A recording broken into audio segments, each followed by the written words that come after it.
Bonjour à tous, j'espère que vous allez bien.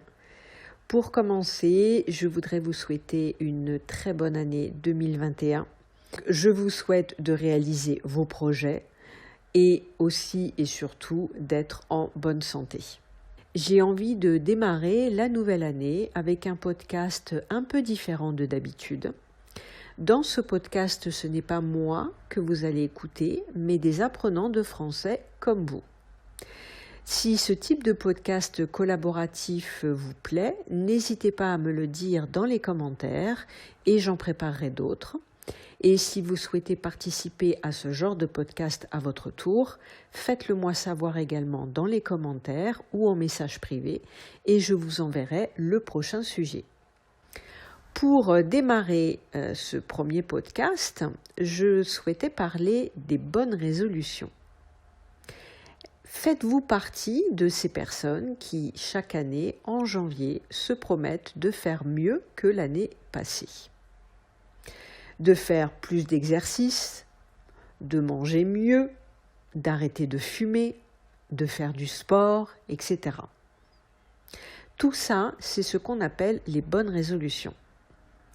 Une résolution, c'est une décision que l'on prend volontairement dans le but d'accomplir quelque chose. Certaines personnes ont l'habitude de prendre des bonnes résolutions en début d'année, d'autres pas. La plupart du temps, on démarre l'année avec une envie débordante de faire plein de choses, de faire mieux que ce que l'on a fait pendant l'année précédente. Malheureusement, la plupart du temps, on se laisse déborder petit à petit par le quotidien et on perd ses bonnes résolutions en chemin. D'ailleurs, souvent, elles ne passent pas le cap de la fin janvier. Dans ce podcast, vous allez entendre des apprenants de français qui vont partager avec nous ce qu'ils pensent des résolutions prises en début d'année. Je sais que c'est un exercice un peu stressant de parler devant d'autres personnes dans une langue étrangère et je les remercie chaleureusement d'avoir accepté mon invitation à participer à ce podcast.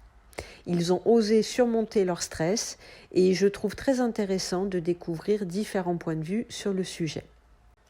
Ces participations seront aussi peut-être inspirantes pour vous. Elles vous donneront peut-être des idées, qui sait. En les écoutant, je me suis rendu compte que certaines résolutions revenaient très souvent, comme le fait de lire plus, de se laisser moins envahir par les réseaux sociaux, de manger mieux ou de faire plus d'activités sportives. Quelles que soient ces résolutions, elles ont tout un point commun qui est de vouloir s'améliorer et se concentrer sur les choses importantes. Et même si on ne les tient pas toutes, elles nous feront forcément progresser d'une manière ou d'une autre et c'est bien ça l'important. Je vous laisse écouter leur message. Vous pouvez télécharger la transcription écrite intégrale du podcast sur mon compte Patreon. Je vous mets le lien dans la barre de commentaires et vous trouverez également du vocabulaire expliqué dans ce document PDF. Pour les résolutions, je les prends toujours. C'est comme une tradition en fait. Je crois aussi que c'est bon de planifier l'année à venir. Mais je ne me rappelle pas mes résolutions pour l'année dernière. Donc je pense que c'est une bonne chose de les noter. Mais je pense qu'une de mes résolutions était d'aller au gym plus souvent. Donc c'était un peu difficile l'année dernière avec les gyms qui étaient souvent fermés. Mais j'ai fait de mon mieux. Et pour cette année, donc j'ai commencé quelques nouveaux loisirs l'année dernière, comme par exemple apprendre le français et aussi apprendre à jouer du piano. Donc j'aimerais continuer à les faire cette année parce que j'aime ça et ça me rend heureuse aussi. Et aussi une autre chose, j'aimerais être un peu plus organisée cette année, si possible, parce que je me couche souvent trop tard, par exemple. Et après, je me sens trop fatiguée et après, je ne peux pas faire toutes les choses que j'aimerais faire. Donc, il faut que je planifie mieux mon temps. Je pense que c'est tout. Rien de choses spéciales. Juste continuer avec mes loisirs et essayer à mieux planifier mon temps. Bonjour tout le monde. L'année dernière, pour la première fois, j'ai fait plusieurs résolutions.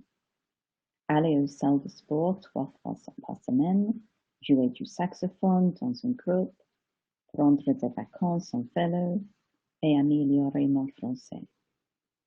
Mais 2020 n'était pas une année ordinaire à cause de la pandémie. J'ai échoué tout, sauf le français. En effet, j'avais plus de temps pour lire, écouter et voir des choses en français, et pour ça, j'étais très contente. Alors, pour cette année, j'aimerais encore continuer à améliorer mon français, notamment de parler plus, mais je pense que mes résolutions plus importantes sont de prendre soin de ma famille, de passer de bons temps avec mes amis et d'apprécier tout ce que nous avons. C'est tout. Je vous souhaite une très bonne année et bonne santé. Salut. J'ai l'habitude de prendre des bonnes résolutions au début de chaque année, mais avec le temps, j'ai remarqué que la majorité de ces résolutions ne sera pas faite parce qu'on choisit toujours de résolutions qui ne seront pas faisables. Du coup, j'ai appris à ne pas vouloir tout changer du jour au lendemain. L'année dernière, c'était des résolutions plutôt liées à ma santé. J'ai décidé de manger d'une manière plus équilibrée, de diminuer la quantité de sucre et du chocolat que je consomme, de faire plus de sport et de dormir mieux. Je trouve alors que j'ai pu plus ou moins accomplir ces résolutions. Cette année, c'est un peu différent. J'ai décidé de sortir de ma zone de confort, d'aller étudier dans un autre pays. Et du coup, j'ai pris comme résolution de rencontrer des gens de différentes cultures, d'oser parler en français sans avoir honte de faire des fautes et sans être timide. Et de plus, j'ai décidé de lire un livre par mois et de réduire le temps que je passe sur les réseaux sociaux. Finalement, et grâce au confinement, j'ai su que passer un temps en famille est quelque chose qui est vraiment très précieux. Et du coup, je dois passer plus de temps en famille malgré toutes mes occupations. Avant 5 ans, je n'avais pas cette idée de prendre de bonnes résolutions en début d'année, mais après 2015, j'ai commencé à penser à ça. Et après chaque année, j'essaie d'améliorer la façon dont je choisis les résolutions afin qu'ils soient réalisables. L'année précédente, j'ai tracé plusieurs résolutions. Je prends le temps de vous citer quelques-uns. Mettre un programme de sport, éviter au maximum la nourriture de fast-food, lire à raison d'un livre chaque mois, éviter d'utiliser les réseaux sociaux à l'exception de LinkedIn, améliorer mon niveau de français ainsi que l'anglais. Bien sûr, pour réaliser ces résolutions, il fallait que je mette des habitudes. Malheureusement, je n'ai pas réalisé toutes les habitudes comme j'avais prévu. J'ai l'intention de prendre de bonnes résolutions pour cette année. La première résolution que je vois très importante qui va m'aider à réaliser toutes les autres résolutions, c'est la lecture.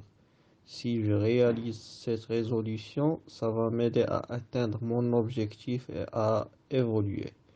La deuxième résolution est de faire du sport. La troisième résolution est de manger mieux. La quatrième résolution est de me focaliser sur ce qui est positif. Comme ça, je pourrai rester motivé avec un bon état d'esprit ainsi que ma santé physique. Il y en a bien sûr d'autres, mais j'ai essayé au maximum de parler spontanément, de ne pas penser trop aux habitudes de la nouvelle année. La dernière question, pensez-vous que c'est utile de prendre de bonnes résolutions en début d'année? Oui et non. Le début ou la fin d'année, c'est juste une date. Donc il y a toujours le temps pour prendre de bonnes résolutions. Il ne faut pas attendre jusqu'à la nouvelle année. À mon sens, il est toujours possible pour mettre de bonnes résolutions dès qu'on les trouve. Moi, je n'ai pas l'habitude de prendre des bonnes résolutions en début d'année, mais c'est ce que je fais, c'est de faire un bilan de l'année passée et d'identifier ce qui est bien passé et de reconnaître ce qui n'est pas aussi bien passé.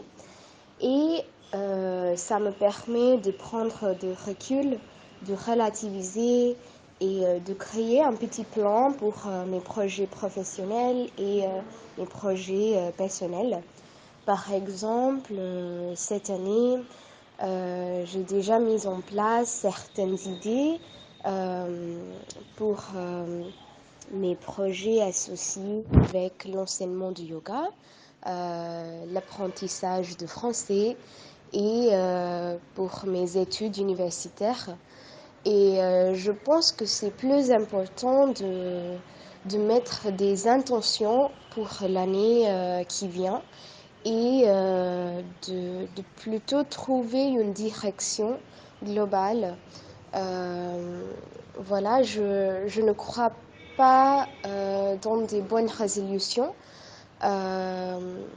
et je favorise des plans, des intentions, des réflexions au lieu de tout simplement dire que je vais faire le sport ou je ne vais pas boire de l'alcool.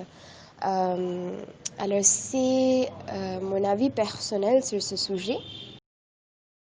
L'année dernière, j'ai pris quelques résolutions comme passer moins de temps sur mon smartphone, pratiquer le français plus régulièrement et déménager à une nouvelle ville. Pour la première résolution, j'ai supprimé mon compte Facebook et j'ai désinstallé quelques autres applis sur mon smartphone. Et grâce à ça, pendant l'année dernière, j'ai lu plus et je trouvais que cette résolution était vraiment bénéfique. J'avais aussi l'opportunité de pratiquer le français plus avec le groupe immersion de So French et j'ai hâte de continuer avec ça pendant 2021.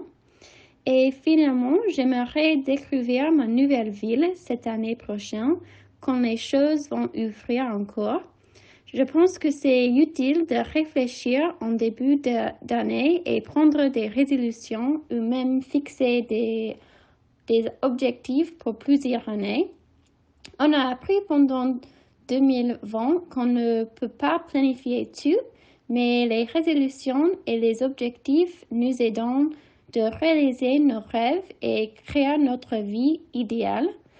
Donc, je vous souhaite une très belle année et merci. À mon avis, le début d'année est une bonne chance pour réfléchir à mes résolutions. Pour moi, c'est le temps pour évaluer les progrès que j'ai réalisés l'année dernière. Donc, à cette occasion, j'ai l'habitude de prendre des bonnes résolutions. Malgré les difficultés de l'année dernière 2020, j'ai accompli mes résolutions de cette année et j'ai commencé mon projet privé que j'ai l'intention de faire depuis quelques années. Et bien sûr, j'aimerais prendre des bonnes résolutions pour l'année 2021. Et il y a beaucoup de choses que je veux accomplir. Et j'ai beaucoup d'idées que je dois faire dans mon projet. Et je souhaite améliorer mon niveau de français. Et si la situation sanitaire autour du monde est permise, j'aimerais voyager à certaines places où je peux découvrir différentes cultures. Je trouve que chacun doit prendre des bonnes résolutions en début d'année parce que c'est mieux de préparer et avoir un plan pour accomplir nos objectifs dans la vie. Merci beaucoup et je vous souhaite une très bonne année. Sincèrement, je n'ai pas l'habitude de prendre des bonnes résolutions, oui, de chaque année, mais j'ai pris des résolutions ou des bonnes résolutions, par exemple. Je me suis dit que l'année 2021, je vais faire du sport régulièrement, car pour l'instant je fais du sport, mais pas régulièrement. Je vais le faire régulièrement, 4 fois par semaine. Et une autre chose que j'ai pris, c'est de minimiser au maximum de consommer ou de manger la farine, car ici on mange du pain et des viennoiseries. Et je sais bien que c'est pas bien pour la santé et d'avoir un corps sain.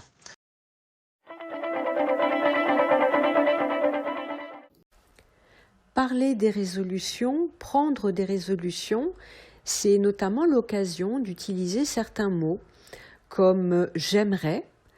Dans ce cas, le verbe qui va suivre sera utilisé à l'infinitif. Par exemple, j'aimerais arrêter de fumer. On peut aussi utiliser il faudrait que, il faut que. Dans ce cas, le verbe qui suit sera conjugué au subjonctif. Donc là, ça peut être un petit peu plus difficile. Je sais que le subjonctif est un temps qui n'est pas simple à utiliser. Ça donnerait par exemple « il faut » ou « il faudrait que je fasse plus de sport ». On peut également dire « je dois » ou « je devrais » au conditionnel. Dans ce cas, le verbe qui suit est utilisé à l'infinitif. Je dois ou je devrais faire plus attention à ma santé. On peut également dire « j'ai décidé de ». Là aussi, le verbe qui suit sera à l'infinitif. Par exemple, j'ai décidé de lire plus souvent. On peut dire « j'ai l'intention de » avec un verbe à l'infinitif. Par exemple, j'ai l'intention de passer plus de temps avec ma famille. J'espère que ce podcast vous a plu. N'hésitez pas à me laisser votre avis en commentaire et à me donner vos idées ou vos envies pour les prochains podcasts. À très bientôt.